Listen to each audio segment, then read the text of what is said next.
അപ്പം safari to സഫാരിയിലേക്ക് ഏവർക്കും സ്വാഗതം.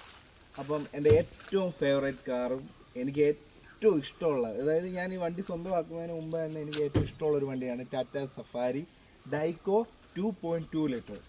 അപ്പോൾ ഈ വണ്ടിയെക്കുറിച്ച് പറയുകയാണെങ്കിൽ ഒരുപാട് കാര്യങ്ങളുണ്ട്. അപ്പോൾ അത് പറയാൻ വേണ്ടിയിട്ട് ഒരു ഫുൾ വീഡിയോ, ഞാൻ ആദ്യമായിട്ടാണ് ഫുൾ വീഡിയോ യൂട്യൂബിലിടുന്നത്. അപ്പോൾ എന്തായാലും ഞാനത് യൂട്യൂബിലോട്ട് തുടങ്ങാൻ കാര്യം, എനിക്ക് വണ്ടികളെക്കുറിച്ച് ഭയങ്കര വലിയ അറിവൊന്നുമില്ല, പക്ഷെ വണ്ടികളെ ഇഷ്ടമാണ്. ആ ഒരു ഇഷ്ടത്തിൻ്റെ പുറത്ത് ഏറ്റവും കൂടുതൽ ആഗ്രഹിച്ചൊരു വണ്ടിയാണ് ടാറ്റ സഫാരി. അപ്പോൾ സഫാരിയുടെ ഒരു ഫുൾ വീഡിയോ, പിന്നെ ഈ വണ്ടി എടുക്കാൻ ഉണ്ടായ കാര്യങ്ങളും എടുക്കാൻ എന്നെ സഹായിച്ച കുറേ കാര്യങ്ങളൊക്കെ ഉണ്ട്, അതൊക്കെ ഞാൻ വേറൊരു വീഡിയോ പറയാം. ഇപ്പോൾ ഈ വണ്ടിയെക്കുറിച്ച് പറയാം. അപ്പം ഞാൻ പറയുകയാണെങ്കിൽ ടാറ്റയിൽ ഏറ്റവും ഹേറ്റേഴ്സ് ഉണ്ടായതും ഏറ്റവും ആൾക്കാർ ഇഷ്ടപ്പെട്ട ഒരു വണ്ടിയാണ് ടാറ്റ സഫാരി. അപ്പോൾ സഫാരി ടാറ്റയെ ഒരു ബിൽഡപ്പ് കൊണ്ടുവന്നൊരു വണ്ടിയാണ് ടാറ്റ സഫാരി. പക്ഷേ ഈ വണ്ടിക്ക് ഒരുപാട് ഹേറ്റേഴ്സ് ഉണ്ട്. അത് എന്തുകൊണ്ടാണെന്ന് വെച്ചാൽ അതിനൊരു കാരണമുണ്ട്. എന്തുകൊണ്ടാണ് സഫാരിക്ക് ഇത്ര ഹേറ്റേഴ്സ് വരാൻ കാര്യമെന്ന് വെച്ചാൽ, ഒന്നാമത്തെ കാര്യം ഇതിൻ്റെ സർവീസ് തന്നെയാണ്. ടാറ്റ സർവീസ് കാരണമാണ് ഈ വണ്ടിക്ക് ഇത്ര ഹേറ്റേഴ്സ് ഉണ്ടായത്. കാര്യം എന്ന് വെച്ചാൽ, പിന്നുള്ള കാര്യം എന്ന് വെച്ചാൽ, വണ്ടിക്ക് ഹേറ്റേഴ്സ് ഉണ്ടായ കാര്യം ഇതിൻ്റെ സ്പെയർ പാർട്സിനൊക്കെ നല്ല റേറ്റ് ഉള്ളൊരു വണ്ടിയാണ്.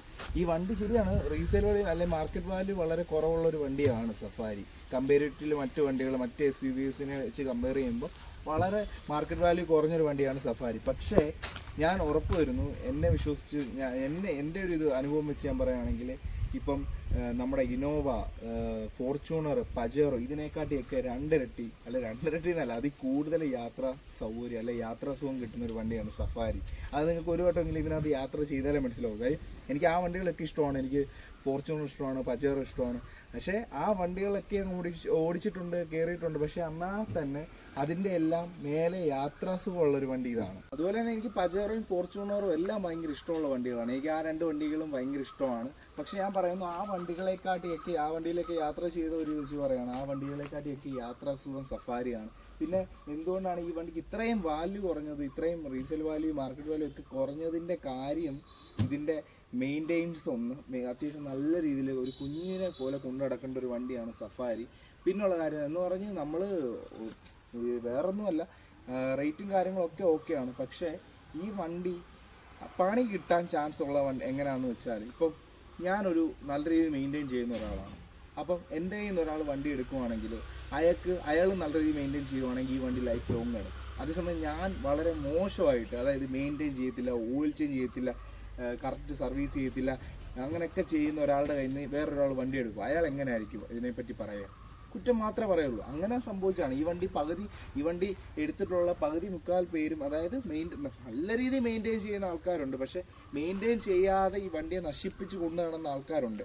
അവരുടെ കയ്യിൽ നിന്ന് വാങ്ങുന്നവർക്ക് അതിലും വലിയ ദുരനുഭവമാണ് ഉണ്ടാവാറ്. അതുകൊണ്ടാണ് ഈ വണ്ടിക്ക് ഇത്ര ഹേറ്റേഴ്സ് ഉണ്ടായത്. അവരപ്പം ബാക്കി 10 പേരോട് പറയും ഈ വണ്ടി കൊള്ളില്ല, ഈ വണ്ടി പണിയാണ്, ഇതാന്നൊക്കെ. അതുകൊണ്ടാണ് ഈ വണ്ടിക്ക് ഹേറ്റേഴ്സ് ഉണ്ട്. പിന്നെ ഈ വണ്ടിയുടെ സർവീസ്, ടാറ്റക്കാരെ ഏറ്റവും ചെയ്ത ഒരു തെറ്റെന്ന് പറഞ്ഞാൽ, ഈ വണ്ടി അത് ടാറ്റയുടെ മിക്ക ഷോറൂമുകളിലും, ചില ഷോറൂമിൽ നല്ലപോലെ ചെയ്യുന്നതുണ്ട്, ഇല്ലെന്ന് പറയുന്നില്ല, പക്ഷേ മിക്ക ഷോറൂമിലും ടാറ്റ സഫാരി അല്ലെങ്കിൽ നമ്മുടെ ടാറ്റ വണ്ടികളെ ചെയ്യുന്ന സർവീസ് വളരെ മോശമാണ്. അതുകൊണ്ടാണ് ഈ വണ്ടിക്ക് കംപ്ലയിൻറ്റ്സ് വരുന്നത്. ഈ മാറ്റേണ്ട സാധനങ്ങൾ മാറ്റാതിരിക്കുക, അല്ലെങ്കിൽ മാറ്റേണ്ട സാധനം കറക്റ്റ് ടൈമിൽ മാറ്റാതിരിക്കുക, അങ്ങനെയൊക്കെ ഉള്ള സമയങ്ങൾ വരുമ്പോൾ ഈ വണ്ടിക്ക് പണി കിട്ടും. സ്വാഭാവികമായിട്ടും വണ്ടിക്ക് പണി കിട്ടും. അങ്ങനെയാണ് സഫാരിക്ക് ഈ രണ്ട് കാര്യങ്ങൾ മെയിൻറ്റെയിൻ ചെയ്യാത്തതും സർവീസ് കൊണ്ടൊക്കെയാണ് ഈ വണ്ടിക്ക് ഇത്ര ഹേറ്റേഴ്സ് ഉണ്ടായത്. അത് നമുക്കൊന്നും പറയാൻ പറ്റില്ല. പക്ഷേ ഞാൻ പറയുന്നു, ഇത്രയും നല്ലൊരു വണ്ടി നമ്മുടെ കേരളത്തിൽ, അല്ലെങ്കിൽ ഇന്ത്യൻ SUV എന്നൊക്കെ പറയാൻ നമുക്ക് അഭിമാനിക്കാവുന്നൊരു വണ്ടി തന്നെയാണ് ഇത്. പക്ഷേ ആൾക്കാർ സഫാരി എടുക്കുമ്പം, ഞാൻ തന്നെ എടുക്കുന്നവർ എന്നോട് പറയുകയാണ്, സഫാരിയാണ്, ചാടി എടുക്കരുത്, ആ വണ്ടി പണി കിട്ടും. ആ ഒരു മെൻറ്റാലിറ്റി ഇരുന്നിട്ട് തന്നെയാണ് ഞാൻ വെച്ചത്. കാര്യം ഈ വണ്ടി നല്ല രീതിയിൽ നോക്കുന്ന എത്രയോ പേരെ എനിക്കറിയാം. ഞങ്ങൾക്കൊരു വാട്സപ്പ് കൂട്ടായ്മയുണ്ട്, കിങ്ഡം ഓഫ് സഫാരി. അതിനകത്ത് 500-ൽ അധികം മെമ്പേഴ്സ് ഉണ്ട്.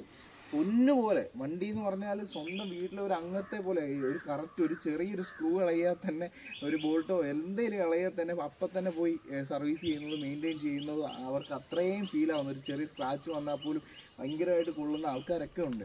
അപ്പോൾ അവരെ വെച്ച് ഞാൻ ഒന്നുമല്ല കേട്ടോ. അപ്പം പക്ഷേ ഞാൻ പറയുമായിരുന്നു, അത്രയും നല്ല രീതിയിൽ സഫാരി നോക്കുന്ന ആൾക്കാരുണ്ട്. അവർക്ക് അങ്ങനെയാണെങ്കിൽ ഒരു മോശം വണ്ടിയാണ്, അവർക്ക് അങ്ങനെ നോക്കേണ്ട കാര്യമില്ലല്ലോ. പക്ഷെ സഫാരി അതുപോലെ നോക്കുന്ന ആൾക്കാരുണ്ട്. അപ്പോൾ ഞാൻ പറയുന്നത് ഇത്രേ ഉള്ളൂ, സഫാരി ഒരു മോശം വണ്ടി അല്ല. പക്ഷേ സഫാരിക്ക് കുറച്ച് മെയിൻ്റെനൻസും കാര്യങ്ങളൊക്കെ ഉണ്ട്, നല്ല രീതിയിൽ നോക്കേണ്ട ഒരു ആവശ്യമുണ്ട്. അതുകൊണ്ടാണ് സഫാരി ആൾക്കാർ ചിലവർ പറയുന്നു ആ വണ്ടി എടുത്ത പണിയാണ്. പക്ഷെ ഒരു പണിയില്ല. എനിക്ക് ഇന്നേ വരെ എൻ്റെ ലൈഫിൽ എന്നെ വഴി കിടത്താത്തൊരു വണ്ടിയാണിത്. ഞാനിപ്പോൾ എടുത്തിട്ട് ഒരു കൊല്ലമായിട്ട് എനിക്ക് ഒരു പ്രശ്നവും ഇതുവരെ വന്നിട്ടില്ല. പക്ഷേ ശരിയാണ്, കുറച്ച് സർവീസും കാര്യങ്ങളൊക്കെ ഉണ്ട്, അത് ഇച്ചിരി പൈസ പോകുന്ന പരിപാടി തന്നെയാണ്. നല്ല രീതിയിൽ അത്യാവശ്യം പൈസ പൊട്ടി. പക്ഷെ എന്നാൽ തന്നെ വണ്ടി നമ്മളെ വഴി കിടത്തു, നമുക്ക് ഇതേ പോകുമ്പോൾ കിട്ടുന്ന ഒരു ഫീല് അതൊന്നും വേറെ തന്നെയാണ്. അത് സഫാരി ഉള്ളവർക്കേ അത് മനസ്സിലാകത്തുള്ളൂ. സഫാരി ഇല്ലാത്ത ഒരാളോട് ഇത് പറഞ്ഞിട്ട് കാര്യമില്ല.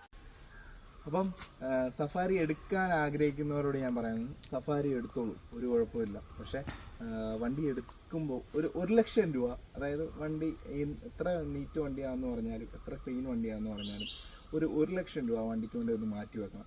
കാര്യം അതിന് പണി വരും. ഇപ്പോൾ ചിലപ്പോൾ ഒരു 5 രൂപ 6 രൂപയുടെ പണിയായിരിക്കും, പക്ഷേ അതിനെ തുടർച്ചയായിട്ട് പിന്നീട് പണി വരും. അപ്പോൾ ഒരു 1 ലക്ഷം രൂപയ്ക്ക് വണ്ടി ഫുള്ളൊന്ന് എടുത്തു കഴിഞ്ഞിട്ട് ഇപ്പോൾ 2 ലക്ഷമോ 3 ലക്ഷം രൂപയ്ക്ക് കിട്ടുന്ന വണ്ടിയാണ് 1 ലക്ഷം രൂപയും കൂടെ വണ്ടിക്ക് ഇൻവെസ്റ്റ് ചെയ്യുക.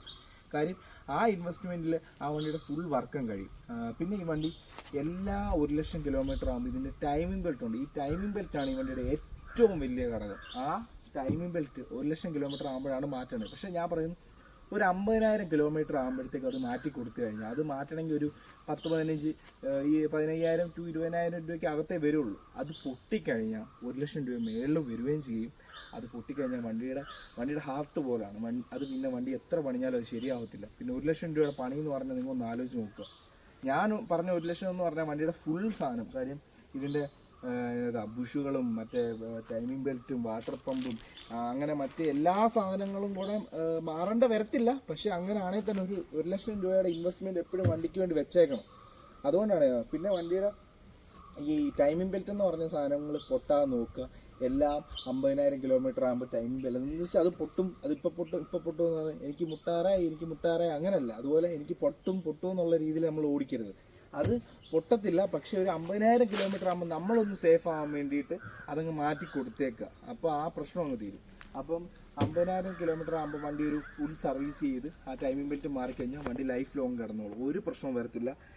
പിന്നെ ഞങ്ങൾക്കൊരു വാട്സപ്പ് കൂട്ടായ്മ ഉണ്ടെന്ന കാര്യം ഞാൻ പറഞ്ഞല്ലോ. അപ്പോൾ അതിനകത്ത് ഞാൻ അതിൻ്റെ ലിങ്കും അല്ലെങ്കിൽ അതിൻ്റെ കോൺടാക്ട് അതിൻ്റെ അഡ്മിൻ്റെ നമ്പറും ഇട്ടേക്കാം. നിങ്ങൾക്ക് സഫാരി ഉള്ളവർക്ക് വേണമെങ്കിൽ ആ ഗ്രൂപ്പിൽ ആഡ് ചെയ്യാം. എന്ത് ഡൗട്ടും എന്ത് സ്പെയർ പാർട്സിനും എന്ത് കാര്യങ്ങൾക്ക് വേണമെങ്കിലും നിങ്ങൾക്ക് അവിടെ മെസ്സേജ് അയച്ചാൽ അവർ ഹെൽപ്പ് ചെയ്യും, എനിക്ക് ഉറപ്പാണ്.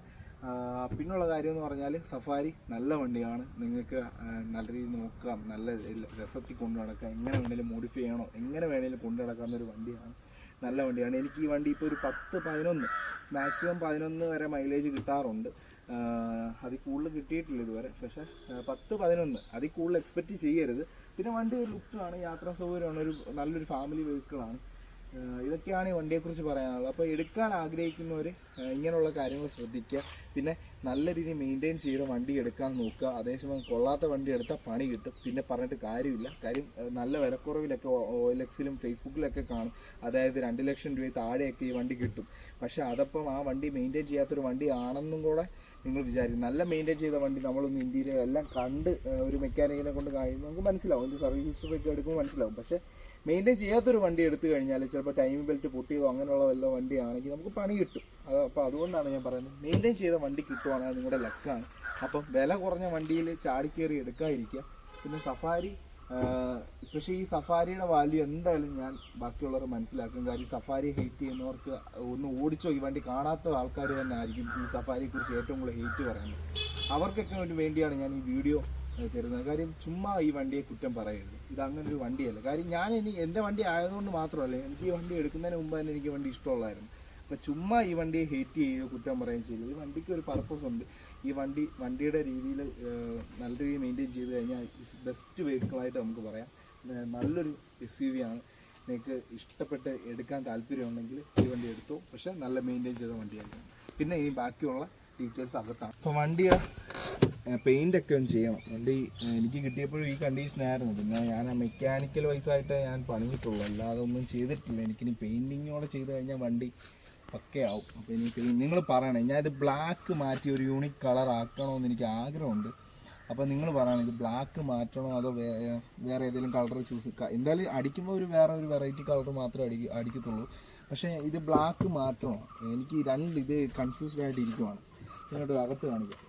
ഇത് വണ്ടിയുടെ ഡോറ് ഓപ്പൺ ചെയ്യുമ്പോൾ ഉള്ള സ്റ്റോപ്പ് ലൈറ്റ്. ഇപ്പോൾ ഉള്ള പല വണ്ടിക്കും ഇല്ലാത്തൊരു ഫീച്ചർ. സഫാരി എന്ന് പറയുന്ന വണ്ടിയിൽ കുറേ അധികം ഫീച്ചേഴ്സ് ഇറങ്ങിയിട്ടുണ്ട്. അപ്പോൾ ഇത് സ്റ്റോപ്പ് ലൈറ്റ് പോലെ, അതായത് സ്റ്റോപ്പ് ലൈറ്റ് അല്ല, നമ്മുടെ ഡോർ ഓപ്പൺ ചെയ്യുമ്പോൾ ഈ ലൈറ്റ് കത്തും. പിന്നെ ഇതാണ് പവർ വിൻഡോ സ്വിച്ച്. ഡ്രൈവർക്ക് തന്നെ 4 ഡോസും ചെയ്യാവുന്നതാണ്. ഇത് മിറർ അഡ്ജസ്റ്റിംഗ് ആണ്, ലെഫ്റ്റും റൈറ്റും. ഇത് AC വെൻ്റ്, ഇതാണ് AC വരുന്നത്, ഇത് AC-യുടെയാണ്. പിന്നെ സ്പീക്കർ ഒരെണ്ണം വരുന്നുണ്ട്, ഒന്ന് ഇവിടെയും ഒന്ന് താഴെയും വരുന്നുണ്ട്. അപ്പോൾ ഇതാണ് ഡോറിൻ്റെ ഇത്. ഇനിയുള്ളതെന്ന് പറഞ്ഞു കഴിഞ്ഞാൽ നമുക്ക് വരുന്ന ഫീച്ചേഴ്സ് എന്ന് പറഞ്ഞാൽ ഇത് EX മോഡലാണ്. LX ഉണ്ട്, EX ഉണ്ട്, VLX ഉണ്ട്. അപ്പോൾ ഇത് സെക്കൻഡ് ഓപ്ഷനാണ്. അപ്പോൾ ഫുൾ ഓപ്ഷൻ ആകുമ്പോൾ അവിടെ ഒരു എയർ ബാഗിൻ്റെ ഒരു ഇത് വരും, അതാണ് അവിടുത്തെ ഒരു വ്യത്യാസം. അപ്പോൾ ഇതാണ് വണ്ടിയുടെ ഇൻറ്റീരിയർ. അപ്പം ഇതാണ് അതിൻ്റെ ഒരു ഫങ്ഷൻസ്. ഇതാണ് നമ്മുടെ പെട്രോൾ ക്യാപ്പിൻ്റേത്. പിന്നെ ഇത് ബാക്ക് വൈപ്പർ, പിന്നെ വൈപ്പറിൻ്റെ വാട്ടർ സെറ്റാക്കുന്നത്, പിന്നെ Hazard, defogger, fog lamp, back light. പിന്നെ ഇത് ഹെഡ് ലൈറ്റ് അഡ്ജസ്റ്റ്മെൻറ്റ് ചെയ്യുന്നത്, ഹെഡ് ലൈറ്റ് ലോഡ് കൂടുമ്പോൾ ഉള്ള അത് അഡ്ജസ്റ്റ് ചെയ്യുന്നതാണ്. പിന്നെ ഇത് ഇത് AC കൺട്രോൾ, ഇത് ഹീറ്ററാണ്. പിന്നെ അന്ന് തന്നെ സോണിയുടെ ഒരു നല്ലൊരു സിസ്റ്റം ഇതിനകത്ത് വന്നിട്ടുണ്ടായിരുന്നു. പിന്നെ ഇപ്പോൾ എല്ലാവരും ഇൻഫോടൈം സിസ്റ്റം വെക്കുന്നതുകൊണ്ട് ഇതിപ്പോൾ ഞങ്ങൾ പിന്നെ അത് വർക്കിംഗ് അല്ല, അത് നോക്കാൻ പോയിട്ടില്ല. പിന്നെ വണ്ടി എനിക്ക് പിന്നെ ദൈവം സഹായിച്ച് നല്ല രീതിയിൽ മെയിൻറ്റെയിൻ ചെയ്തൊരു വണ്ടി തന്നെയാണ് കിട്ടിയത്. അത് നല്ലൊരു മെയിൻറ്റെയിൻ ചെയ്ത വണ്ടി കിട്ടുക എന്ന് പറഞ്ഞാൽ അത് ദൈവാനുഗ്രഹമാണ്. അതായത് നമുക്കിഷ്ടമുള്ളൊരു വണ്ടി, മെയിൻറ്റെയിൻ ചെയ്ത വണ്ടി കിട്ടുന്നത് നമ്മുടെ ലക്കാണ്. അപ്പോൾ എനിക്ക് കിട്ടിയ 2 വണ്ടിയും, സ്കോർപ്പിയോ ആയാലും സഫാരി ആയാലും, മെയിൻറ്റെയിൻ ചെയ്ത വണ്ടി തന്നെയാണ് കിട്ടിയത്. അപ്പോൾ ഇനിയും ബാക്കി കാര്യങ്ങൾ പറയാം. അപ്പോൾ ഇനിയും ബാക്ക് ഡോറ് തുറക്കുകയാണെങ്കിൽ ഇതാണ് ബാക്ക് ഡോറിൽ. ഇതിനകത്ത് ഓൾറെഡി ഉള്ളൊരു സെറ്റപ്പാണിത്. ഇങ്ങനെയുള്ള സെറ്റപ്പ് ഓൾറെഡി വണ്ടിയിൽ വന്നിട്ടുണ്ടായിരുന്നു. നിങ്ങൾ ആലോചിക്കണം, 2007 ലാസ്റ്റ് 8 മോഡലാണ് എൻ്റെ വേണം. ആ ടൈമിൽ തന്നെ സഫാരി ഇത്രയും സെറ്റപ്പാക്കി വണ്ടി തന്നതെന്ന് പറയുമ്പോഴത്തേക്ക്, പിന്നെ ഇത് AC നല്ല കൂളിങ് കിട്ടുന്ന ഒരു സംഭവമാണ്. ഇത് AC റൂഫ് ടോപ്പ് AC നല്ല കൂളിങ്ങാണ്, പറയാതിരിക്കാൻ പറ്റത്തില്ല. പിന്നുള്ള കാര്യം എന്ന് പറഞ്ഞാൽ ബാക്ക് സ്പേസ് ഒരു രക്ഷയില്ലാത്ത ബാക്ക് സ്പേസാണ്. അത് മറ്റേ ടയർ കവറാണ്, സ്റ്റെപ്നി ടയർ കവറാണ്. അപ്പം ഇവിടെ 2 പേർക്ക് സുഖമായിട്ടിരിക്കാം. ഇതിൻ്റെ ഒരു മെക്കാനിസം എന്ന് പറഞ്ഞാൽ ഇങ്ങനെയാണ് ഇതിൻ്റെ മെക്കാനിസം വരുന്നത്. ഇത് നമുക്കിങ്ങനെ ആക്കാം, വേണമെങ്കിൽ നമുക്ക് ഇങ്ങനെ ആക്കി വെക്കാം, എങ്ങനെ വേണമെങ്കിലും ചെയ്യാം. അപ്പോൾ ഇതാണ് അതിൻ്റെ ഒരു മെക്കാനിസം വരുന്നത്. അപ്പോൾ ഇതാണ് സഫാരിയുടെ ഒരു ഫുൾ വ്യൂ കാര്യങ്ങൾ ആയിട്ട് വരുന്നത്. അപ്പം വണ്ടിയെക്കുറിച്ച് പറയുകയാണെങ്കിൽ എനിക്ക് വളരെയധികം ഇഷ്ടമുള്ളൊരു വണ്ടിയാണ്. അന്നത്തെ കാലത്ത് സിമ്പിൾ ആൻഡ് പവർഫുൾ എന്നൊക്കെ പറയുന്ന പോലെ വളരെ സിമ്പിളാണ്, പക്ഷേ വണ്ടി പവർഫുള്ളാണ്. ഒരു ദിവസം നിങ്ങളിത് കയറി ഒന്ന് യാത്ര ചെയ്ത് ഇതിനെക്കുറിച്ചൊന്ന് മനസ്സിലാക്കി കഴിയുമ്പോൾ ഈ വണ്ടിയുടെ ഇഷ്ടം തോന്നും. അല്ലാതെ കുറേ പേര് പറയുന്ന ഹെയ്റ്റും കിട്ടി അങ്ങനെയൊക്കെ എനിക്കറിയില്ല എന്താണ് ഹെയ്റ്റ്. ഇത് വണ്ടി ശരിക്കും കാണാത്തവർ, ഓടിച്ചു നോക്കാത്തവരൊക്കെയാണ് ഇതിനെക്കുറിച്ച് ഹെയ്റ്റ് പറയുന്നത്. പിന്നെ ഇവിടെ ഒരു ഗ്യാപ്പ് എന്ന് പറഞ്ഞാൽ മണ്ടയ്ക്ക് ലഗേജ് വെച്ച് കയറ് കെട്ടി വെക്കാൻ വേണ്ടിയിട്ടാണെന്നാണ് ഞാൻ മനസ്സിലാക്കിയത്.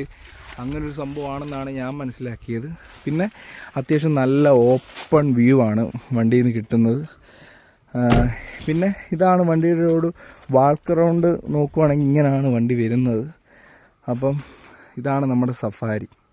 നമ്മുടെ സഫാരിയുടെ വീഡിയോ കഴിഞ്ഞു. പിന്നെ ഇതിൻ്റെ ഒരു ഹെഡ്ലൈറ്റ് മങ്ങിയിരിപ്പുണ്ട്, അത് മാറ്റണം. അത് എവിടെ ലീക്കുണ്ട്. ലീക്കെന്ന് വെച്ചാൽ വെള്ളം അകത്ത് ഇറങ്ങുന്നുണ്ട്. അങ്ങനെ ഈ ഫോഗ് കയറി നിറഞ്ഞിരിക്കുന്നതാണ്. അത് ക്ലിയർ ചെയ്താൽ നീറ്റാണ്, പക്ഷേ ഞാൻ അതങ്ങ് മാറാൻ വേണ്ടിയാണ്, 2 പീസും അങ്ങ് മാറി സെറ്റപ്പ് ആക്കാൻ വേണ്ടിയിട്ടാണ്. അപ്പം ഇതാണ് സഫാരി. സഫാരി എന്ന് പറഞ്ഞാൽ സഫാരി ഇഷ്ടമുള്ളവർക്ക് ഈ വണ്ടി ഭയങ്കര ഇഷ്ടമായിരിക്കും. എന്നാൽ ഹെയ്റ്റ് ചെയ്യുന്നവർ അവിടെ കിടന്ന് പറഞ്ഞുകൊണ്ട് നമുക്കൊരു പ്രശ്നമില്ല. കാര്യം എന്ന് വെച്ചാൽ നമ്മൾ ഇഷ്ടപ്പെടുന്ന വണ്ടിയാണ്. പിന്നെ എന്തെങ്കിലും ഡൗട്ടോ കാര്യങ്ങളോ ഉണ്ടെങ്കിൽ എനിക്ക് ഇൻസ്റ്റയിൽ മെസ്സേജ് അയച്ചാൽ മതി. ഞാൻ സഫാരിയെക്കുറിച്ച് എന്ത് ഡൗട്ട് ഉണ്ടെങ്കിലും ഞാൻ പറഞ്ഞുതരാം. അപ്പം അടുത്ത നമുക്ക് സ്കോർപ്പിയോയുടെ ഒരു വീഡിയോ കൂടെ ഉണ്ട്, അത് ഉടനെ ഞാൻ ഇടാം.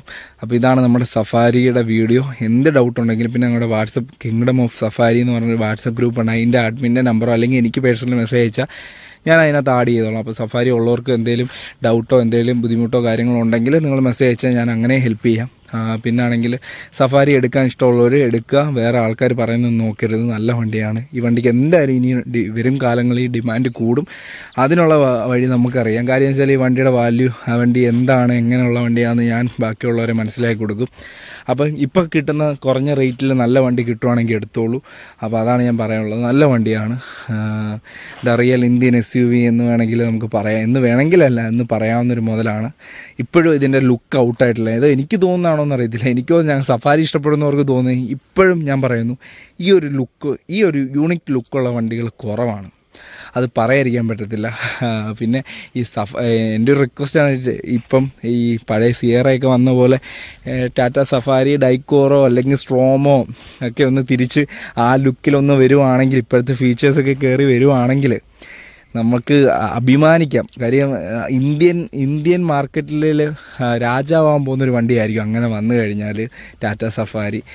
പക്ഷേ ആ പഴയ സിയറെ തിരിച്ചു കൊണ്ടുവന്ന് എനിക്ക് നല്ലൊരു ഇഷ്ടപ്പെട്ടു. അതിൻ്റെ ആ ഒരു ലുക്ക് ഒരു യൂണിക് ലുക്കാണ്. അതുപോലെ നമ്മുടെ സഫാരി അല്ലെങ്കിൽ സ്ട്രോം എനിക്കിഷ്ടമുള്ള വണ്ടിയാണ്. പക്ഷേ എനിക്ക് ഇച്ചിരിയോട് ഇഷ്ടം ഡൈക്കോറാണ്. പക്ഷേ സ്ട്രോമും നല്ലൊരു വണ്ടിയാണ്. സഫാരിയുടെ ഞങ്ങളുടെ ഗ്രൂപ്പിൽ സ്ട്രോം ഉള്ളവരും സഫാരി ഡൈക്കോറുള്ളവരുമാണ് കൂടുതൽ. പിന്നെ എന്തൊക്കെ പറഞ്ഞാലും ഈ 2 മോഡലിൽ തിരിച്ചു കൊണ്ടുവരണമെന്നാണ്. പക്ഷേ ഇപ്പോഴത്തെ സഫാരി നമ്മുടെ ഹാരിയർ പോലെ തന്നെ ഉള്ളൂ. അതിനെ നമുക്ക് സഫാരി എന്ന് പറയാൻ പറ്റില്ല. വീഡിയോ എല്ലാം കഴിഞ്ഞു. എന്തെങ്കിലും ഡൗട്ടോ കാര്യങ്ങളോ ഉണ്ടെങ്കിൽ എനിക്ക് ഇൻസ്റ്റ മെസ്സേജ് അയയ്ക്കുക. അപ്പം എന്തെങ്കിലും സഫാരി എടുക്കാൻ ആഗ്രഹമുള്ളവർ എടുക്കുക. വേറെ ആൾക്കാർ പറയുന്നൊന്നും നോക്കാതെ എടുക്കുക. എന്തായാലും തുടർച്ചയായിട്ട് വരുന്ന വീഡിയോയിൽ കാണാം. ഇനിയും വീഡിയോസ് ഉണ്ടാവും. അപ്പം ബൈ.